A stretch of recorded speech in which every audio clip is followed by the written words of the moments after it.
amongst all groups, but particularly amongst blacks. More than 1/3 of all black loans are denied due to credit history.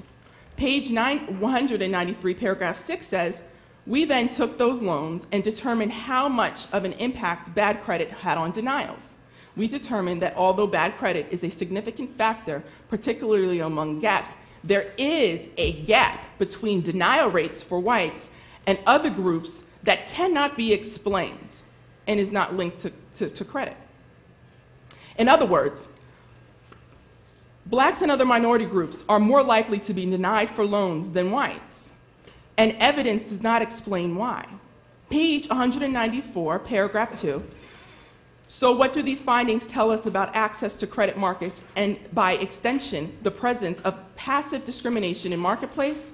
Minority populations, and particularly blacks, do find less access to credit markets as illustrated by their overall denial rates, and some of this access is the result of discrimination in that market."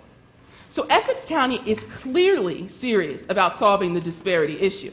If it were not so, our skilled county executive, the Honorable Joseph DiVincenzo, would not have ever agreed to hire a firm to uncover the disparity and discrimination that exists within qualified small women and minority-owned firms that have the potential to provide construction-related professional and procurement goods or services. Furthermore, I think it's important for the record to point out that this disparity report did not say that there is direct, open, discrimination as far as there's somebody there that's saying she's a woman, she's not getting the contract. That is not what this report is saying. It's not, what it's saying is that there is something that is called, the term is called passive discrimination. So there are some policies that are in place that because they exist, they will automatically knock out a lot of people and discriminate upon those small women and minority-owned businesses. So, however, I believe that this disparity gap can be closed. The Affirmative Action Committee is formally asking the administration to implement a solid piloted initiative that will build a track record of small women and minority-owned business success while meeting legal standards of strict scrutiny and narrow tailoring in the County of Essex. Thank you. I will defer to the County Administrator and our County Council to respond to Madam President's request on behalf of the Board of Chosen Freeholders. Ralph Chalala, County Administrator. As we discussed at our Affirmative Action Committee meeting earlier this afternoon, we will take that under advisement. We will present that to our Council. I believe Mr. Polavecchia also volunteered to work with our County Council to look at some of those initiatives that we could put forth. And those where there are obstacles, look to solutions to get around some of those obstacles in a legal manner, but at the same token, keeping the eye on the prize, and that is opening up business to local firms. Small women and minority business is the goal of this administration, and we're glad to partner with this Freeholder Board to enhance this program. Thank you. Freeholders, are in there any questions or comments? Freeholder Gill? Vice President Gill? So, thank you. I have just a quick couple of questions, and definitely interested to hear more about this request so I can understand it a little bit better. But just a couple of questions through you, Madam President, on the actual disparity study itself. When we did the first study in 2005, was there a time frame put on when we should do one again? No, there was not. Okay. Through you, Madam President, is there a need to do another study again, or to freshen that data to even inform more of the decisions that we're making now on our hiring practices? We would submit that the study was accomplished in 2005. That's 9 years ago. We have quarterly reports for every year up to and including 2014 that document our progress. We have been successful in initiating race-neutral remedies, and where we are still facing challenges or opportunities, we're open to creative suggestions. But again, unless the administration feels that there's a need to conduct another study, then our position would be that we are following the recommendations that flow from it, and we are making significant progress, as evidenced by the fact that, first of all, we are still the only county in the state of New Jersey ever to have conducted a study, to open an office such as this one, to have graduated 113 people from a bonding readiness program, to have awarded over $6 million in 9 years to 65 contractors, and I can go on and on and on. By any measure, compared to any other governmental entity, not only in this state, but I dare say in others, we have more than achieved what the disparity study set forth for us, but we recognize that we are continually looking to putting Essex County first, so there's more to be done, and we will do over and above what the study has recommended, which is why we capture subcontractor goals. I don't know if the administrator would like to add anything, but that would be our response. Through you, Madam President, not at this point. Thank you. Freeholders, any other questions or comments? Freeholder Siebel? I'm sorry, I have a follow-up question. I wasn't done. Oh, Freeholder Vice President Gill. Thank you, Madam President. In this, and I guess I understand there was a subcommittee meeting today on this particular issue, but I know we've had people before the board, not only last year, but even the first few meetings this year to raise the issue around, I think, a goal that we all share to make sure that we are doing our best to meet what this study told us we need to do. I did have the question, as we have some of the larger projects that are coming down, and this might be something maybe that should be discussed in a subcommittee meeting, but the larger projects that are on the verge of happening, do we evaluate those projects and combine them with the outreach that we do in terms of trying to encourage more minority and women-owned participation in that process? So, for example, if we have a larger, like a school that's coming, that potentially is might be built, it might be one of the largest expenditures that the county will make. Do we incorporate that specifically into the outreach that we're doing in the community on the front end of that process? So rather than, I guess my question is, we have people who come up before us at these meetings, and then we ask them during the course of these meetings when we're already voting on the contract itself. So I would just be interested to see if we're doing that and how much we can do that legally, what we're allowed to do, when we have that process.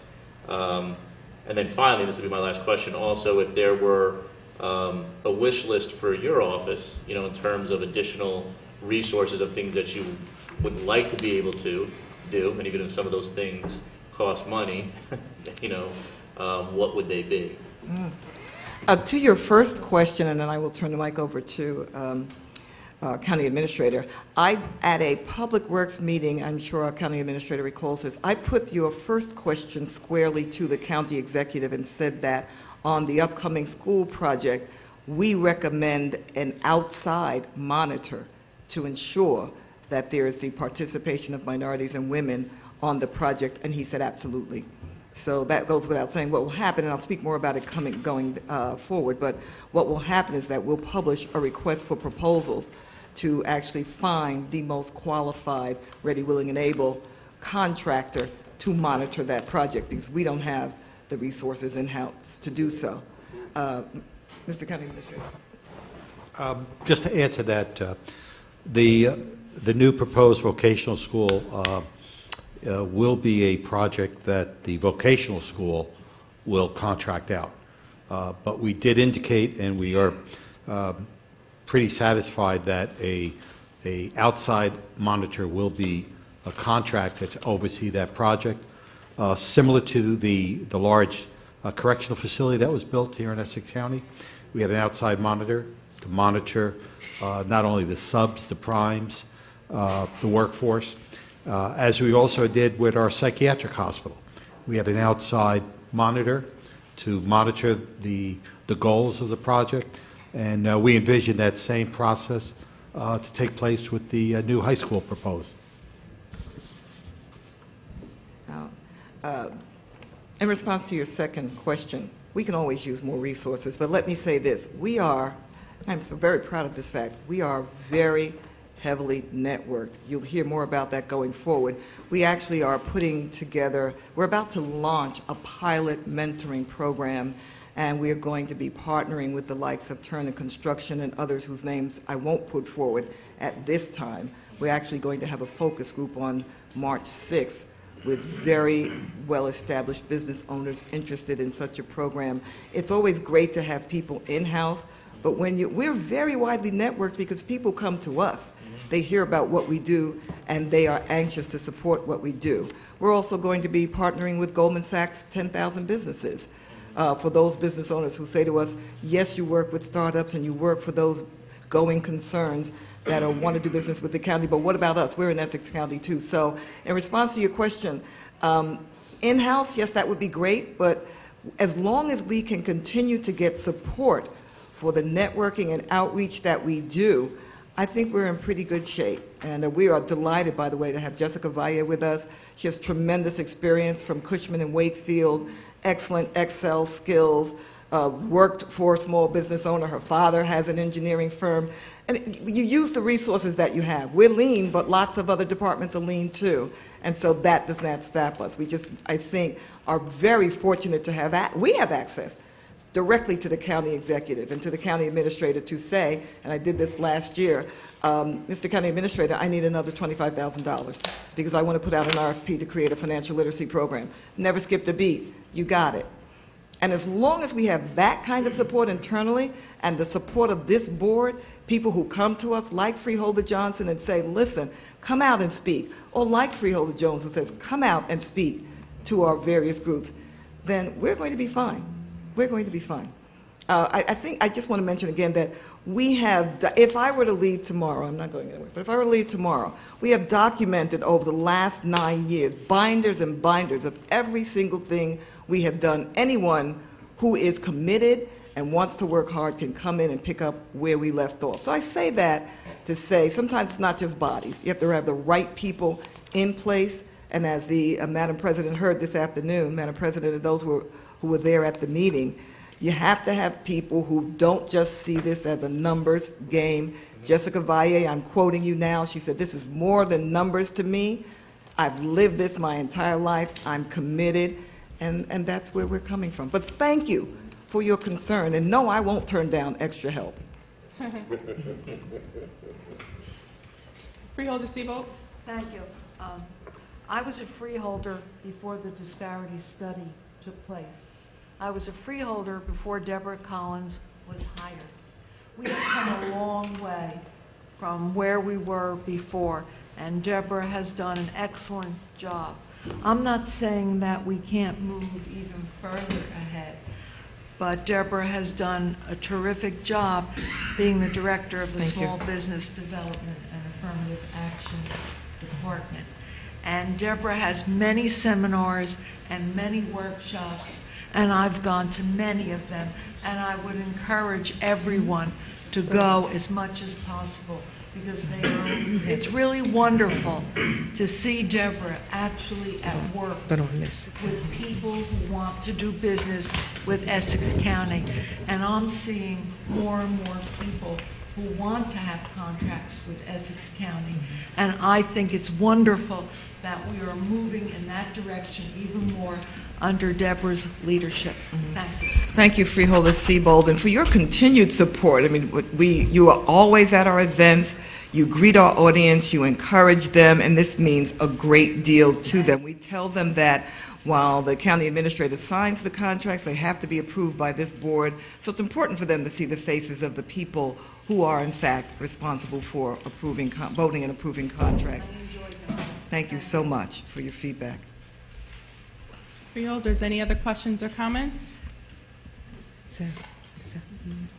Got one on the other side. Freeholder Vice President Gill. Thank you, Madam President. Just one more follow-up, and again, would echo the comments of Freeholder Seabold in terms of the job that you've done. And And there's no doubt in my mind that I know, because I have sent people to your office, the type of service that you deliver. So you should be commended, for that. It just, again, and I'll come back into the school. So we have a monitor who will help assist that to make sure that we're doing that. And then, is there an opportunity? Do we do any additional outreach? I guess if the monitor comes back and says we need to do more, what happens at that point? How do we handle that within the process? Because again, when I think of a project of that magnitude, it's great opportunity. Maybe not for prime, but definitely for subcontractors and others. Great opportunity for them to be a part of that work. And I guess my question is twofold: is one, how do we do that legally within the the confines of the law to make sure that, which has been talked about here as a general policy rule, that people who are going to be on that specific job, or the workers across the board, are going to be reflective of the diversity that we want to, that exists in this county. We want to see that diversity exist, and the actual people who are going to build that project. So, a little two-part question. One, what do we do when the monitor comes back? And even before the monitor, with a project of that size, is there anything else that we could be doing to make sure that we're getting the word out that this work is out there for specific types of companies to bid on? A lot of this is making sure that we go to other events as well. Just case in point, just happened today. I actually sit on the Essex County WIB board, which is now a combined Newark and WIB board, and Dexter Hendricks, who's with Turner Construction, was there and said, listen, we've got this project going in Newark, and we're talking to the unions, and what we know we need to do is offer math classes, because there's going to be a math test. There's an opportunity right there. If I hadn't been there, I wouldn't know that. That's going to go up on our website. We're going to work. I went right up to Dexter and said, how do we help? How do we get in on this? This is not something that we pull out from the nothingness. We literally go back to our business owners after every single seminar and say, okay, what did we do right? What didn't we get right? What do you need? We will present what you need. So that's one thing. We certainly are going to keep our ear to the ground to make sure that we're helping to get, I wouldn't have known that, but for the fact that I went to that meeting today. So when the subcontractor comes back and says, okay, we need X, Y, or Z, which often happens, and thank you for allowing me to mention that on March 6th, Marge Perry, I don't normally give the name, but Marjorie Perry of MCM Construction is going to lead a workshop on construction management practices, best practices. The timing couldn't be better as we get ready to work on this huge project, and we already have very good registration for that. So we understand what's coming down the pike because we sit in on the county's public works meetings, and then we start planning. What do we need to do to get people ready so that there's a pipeline? We know they need OSHA 10. I said to our OSHA trainer, is OSHA 30 what people need? He says, no, because that's really for kind of inspectors, and you need to get more people with OSHA 10 certification so that they can get onto the work site. I didn't know that. I know it now. And as a consequence, we'll be offering more OSHA 10 programs. So we take the feedback from them because they are the subject knowledge experts. We are not, and we defer to their judgment when they recommend to us what we need to do in response to their findings. Got it. Freeholders, any other questions or comments? Freeholder Toro. I have a comment simply that I am in full support of this new initiative and pilot. I know it was one of your campaign platforms, and I applaud the whole committee, Affirmative Action, for doing so and working so hard on it. But also I want to bring to light that I believe it brings our numbers up in economic development, which is the committee that I chair, and I have a meeting with you next week. So, look forward to how we're going to tie it all together, working together. Thank you. Thank you, Freeholder Toro.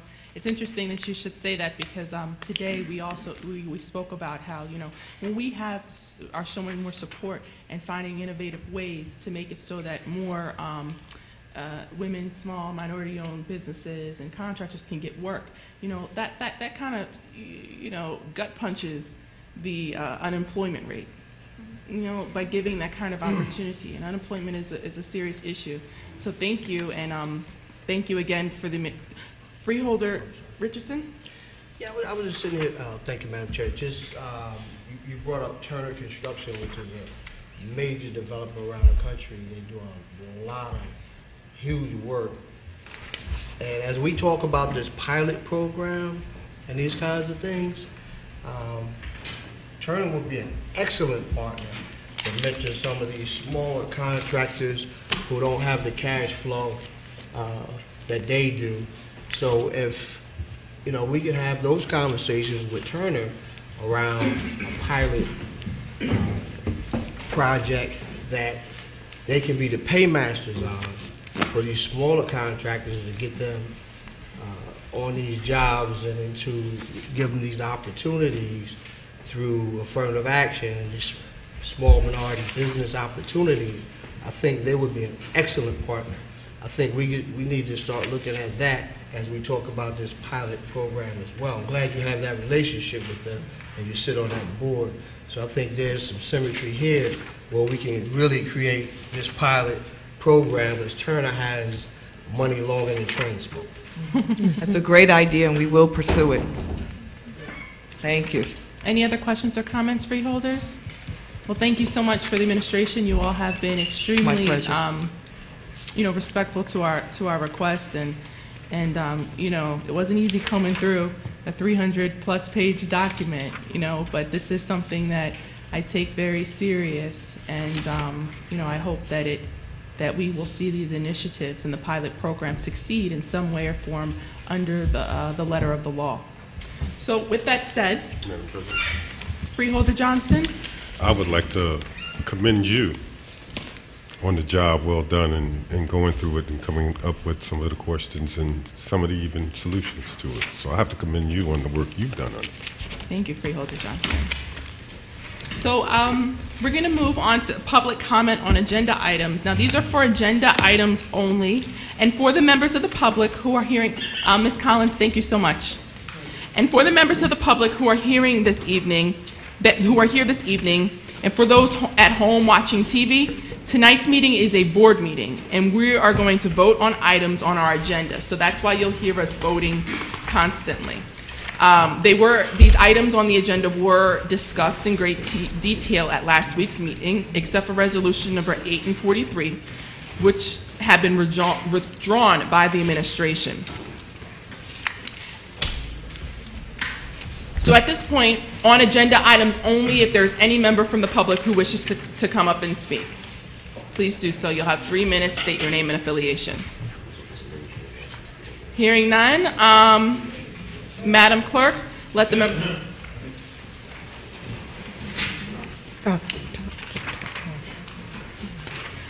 Hearing none, let the record reflect that there is no one wishing to speak at this time. Now, if there's any members of the public who wish to comment on any issue, please come to the microphone and state your name and affiliation for the record. Again, you will have a total of 3 minutes to speak. Good evening. My name is Tom Puryear. I'm the president of the Oranges and Maplewood NAACP. I was sent here this evening because of Ms. Collins. We were told of Ms. Collins' report. We're concerned about the lack of diversity that has been going on. Madam President and the board, I'm very pleased to hear what you said this evening and looking forward to the follow-up. My concern, however, is when will Ms. Collins' report be in the public domain, and can copies be obtained without filing an open report? It's public, so you can just contact the clerk's office. Okay, we will give you that answer in writing. Ms. Collins did step out. It belongs to us now. Okay. Yes, we'll get you that answer in writing. Rob, is there any way that maybe Ms. Collins can come back just in case? We'll try. Thank you. Are there any other members of the public that wish to comment on any issue at all? Please state your name and affiliation. You'll have 3 minutes. Good evening, Madam President and the freeholders and the staff. My name is Joy Freeman. And my address, you said? No. Oh, Name and affiliation. I'm from Weequahic Park Sports Authority, the executive director. And I'd just like to say thank you for the opportunities that we have moving forward. We're looking forward to working with the county and the freeholders as well. Thank you. Thank you. Are there any other members of the public that wish to speak at this time on any issue at all? Okay. I just want to say that at last meeting's public comment session, Mr. Douglas Freeman stated that a voting machine used in the South Wards District 22 broke down twice in the most recent election, and that poll workers were being blamed for discrepancies in the machine versus paper counts when the fault lies within the machine. He also asked that steps be taken to ensure that the same machine is not used in the upcoming April school board election. So we sent out a memo on the 6th, and the response was received on the 11th, okay, and that has been confirmed for Mr. Freeman, who is here again with us in the audience. Thank you. Okay, Madam Clerk, let the record reflect there's no one wishing to speak on any other issues. And I see that we have no ordinance for introduction and first reading. And I also see that we have no ordinance for introduction, first reading to be listed for a future meeting. And I also see that we have no ordinances on second reading and public hearing for tonight's meeting. So let's move to resolution number 2 through 14. For the sake of clarity, resolutions 1 and 7 were withdrawn by the administration at last week's meeting, and resolutions 8 was withdrawn by the administration this week. These resolutions are advice and consent and nominations for appointments to the local advisory board, the local advisory committee on alcohol and drug abuse. Madam Clerk, please read them. Okay. Resolution 2, advise and consent nomination for the appointment of Martice Streichas to the local advisory committee on alcohol and drug abuse. Resolution number 3, advise and consent for nomination for the appointment of Bernice Taylor Jones to the local advisory committee on alcohol and drug abuse. Resolution 4, advise and consent nomination for the appointment of Nicole Graves Watson to the local advisory committee on alcohol and drug abuse. Resolution 5, advise and consent for the nomination of the appointment of Donna Kurtzner to the local advisory committee on alcohol and drug abuse. Resolution number 6, advise and consent for the nomination for the appointment of Henry D. Muhammad Hamilton to the local advisory committee on alcohol and drug abuse. Resolution number 9, advise and consent for the nomination of Lisa Joseph to the local advisory committee on alcohol and drug abuse. Resolution 10, advise and consent nomination for the appointment of Ming Montello to the local advisory committee on alcohol and drug abuse. Resolution 11, nomination for the appointment of Pascal Augustin to the local advisory committee on alcohol and drug abuse. Resolution 13, advise and consent for the nomination of Mark Ackerman to the local advisory committee on alcohol and drug abuse. Resolution 14, advise and consent nomination for the appointment of Louis Garley to the local advisory committee on alcohol and drug abuse. Thank you. And I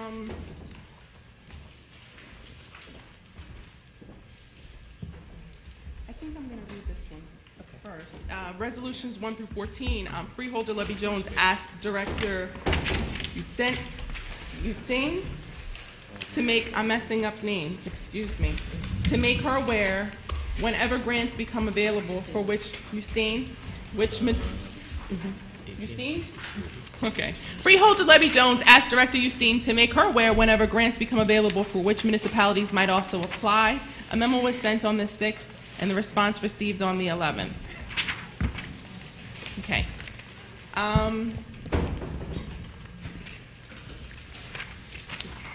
Mr. Chalala, as you know, we met with all the nominees last week except for Ms. Joseph, and I understand that she's here with us tonight. Can you please explain her nomination and introduce her to us?